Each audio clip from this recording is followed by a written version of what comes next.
discuss how the president's Investing in America agenda is driving a small business boom in the United States. Thank you. Thank you, Alex, and good morning, everybody. My name is Michael Negron. I'm the Special Assistant to the President for Economic Policy. President Biden and Vice President Harris believe that small businesses like Hero Plumbing, who Alex mentioned would be joining the President today, are the engines of our economy and the heart and soul of our communities. As the President will say today, this isn't just about serving consumers every day. Small businesses sponsor Little League teams, they contribute to food and clothing drives, and so many of them are the first employers for our teenage children. I know that my first job was at a small business in the Chicago area. That's why we put small businesses at the center of the President's Investing in America agenda. We delivered hundreds of billions in relief in the early days of the pandemic to small businesses soon after taking office. We've set new records for federal contracting with small businesses and small disadvantaged businesses. And the investments that we are making in infrastructure and manufacturing, and semiconductors and broadband will benefit small businesses, not only because they will benefit from those investments, but they will participate in those investments. As the director has mentioned, thanks to these efforts, Americans have filed 15 million applications to start new businesses since we took office. And Black entrepreneurs have been amongst the strongest engines for this boom. The share of Black households owning a business has more than doubled since 2019. And as both Alex and the director have mentioned, and it's a stat that we're going to say a lot in the coming weeks, we are seeing the fastest growth in Black business ownership in more than 30 years. And we aren't stopping. Through the American Rescue Plan, we are investing $10 billion through the Treasury Department to support state-level programs to provide small businesses with more capital, from loans to venture capital for small businesses. This includes $79 million in Wisconsin, where the President is today.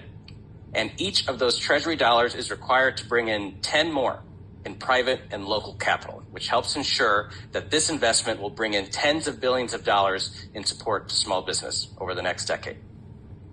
We are also making unprecedented investments in providing hands-on assistance to small businesses, because the President knows that it's not enough just to set up a program. We have to help businesses access those programs.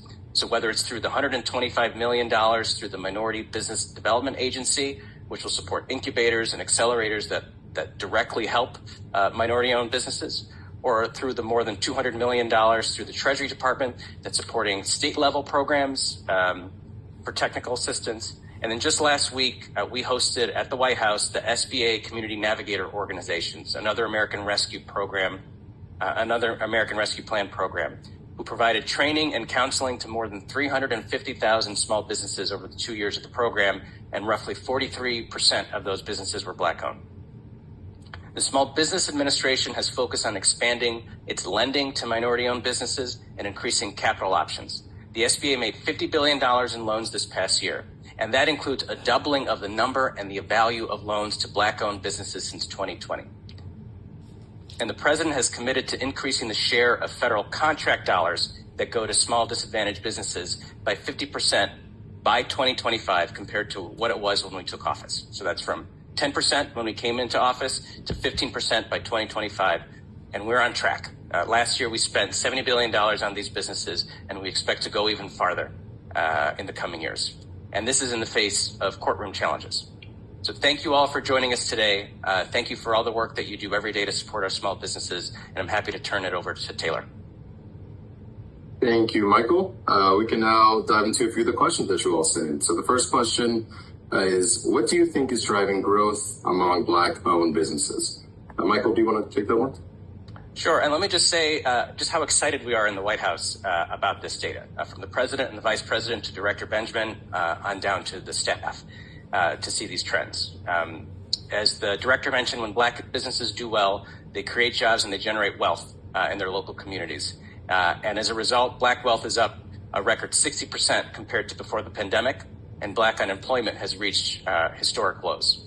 So we think there are a couple reasons behind this growth. Number one, we've got a historically strong job market these past few years. I mentioned low Black unemployment as being a big part of it, but as many of the small businesses that you serve and work with have undoubtedly said in recent years, workers have more job choices. That means one element of that is it can be more challenging to fill open positions, but it also means that more workers seeing that job market are more willing to bet on themselves and start their own businesses. Studies have shown also that the economic impact payments that we made through the American Rescue Plan, these are those $1,400 checks that went to 85% of Americans, in addition to some of the other reducing the cost of healthcare through the American Rescue Plan, the child tax credit. The combination of these initiatives gave more and more Americans an additional cushion, and that encouraged more to take a chance and start a new business. And our administration has been focused like a laser on providing more capital options to small business. As I mentioned, SBA lending to Black businesses is up significantly, but we've also expanded lending options, bringing in more non-traditional lenders into the SBA program. We provided more funding for community development financial institutions, $12 billion through Treasury, and these are institutions that historically focus on providing lending to minority-owned businesses. So we're very encouraged by this growth, very happy to see it, but we know that we have so much more work to do, and that's why today's announcement is so important, and we'll continue to work on this on behalf of the American people.